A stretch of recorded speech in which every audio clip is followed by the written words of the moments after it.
അതെ, ഈ നോവലിന് എന്തോ ഒരു പ്രത്യേകതയുണ്ട്. ഏഹ് ഡോക്ടർ കെ കെ പ്രേമരാജിൻ്റെ ഷെഹനായി മുഴങ്ങുമ്പോൾ എന്ന് പറയുന്ന ആ, നോവലിന് എന്തോ ഒരു പ്രത്യേകതയുണ്ട്. കാരണം ആ നോവലിൻ്റെ പേര് തന്നെ നമുക്ക് ഒരു പ്രത്യേകത തോന്നിക്കുന്നുണ്ട്. പിന്നെ അതിൻ്റെ ഉള്ളടക്കം വായിച്ച് തീരുമ്പോൾ നമ്മുടെ മനസ്സിൽ ഒരുപാട് ഒരുപാട് കാര്യങ്ങൾ അറിയാൻ കഴിയുന്ന ഒരു നോവലാണ്.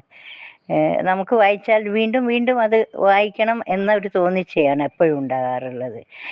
പ്രേമരാജൻ്റെ പല ചെറുകഥകളും നോവലും ഒക്കെ വായിച്ചിട്ടുണ്ടെങ്കിൽ കൂടിയിട്ട് ഈ ഷെഹനായി മുഴങ്ങുമ്പോൾ എന്ന നോവൽ അതിമനോഹരമായ വരികളാണ്. നമുക്ക് ഉള്ളിൽ ഒരുപാട് അർത്ഥങ്ങളും അതിൽ എന്തൊക്കെയോ കാര്യങ്ങളുണ്ടെന്നും നമുക്ക് തോന്നുന്നുണ്ട്. അപ്പോൾ വളരെ മനോഹരമായ ഒരു രചനയാണ് ഈ ഷെഹനായി മുഴങ്ങുമ്പോൾ. അത് തമിഴിലും കന്നഡയിലും ഒക്കെ ബുക്കായി വന്നല്ലോ. ഒരുപാട് ഒരുപാട് സന്തോഷം. ഇനിയും ഇങ്ങനത്തെ നോവലുകൾ എഴുതാൻ സാധിക്കട്ടെ എന്ന് പ്രാർത്ഥനയോടെ സൗമിനി ജി നായർ.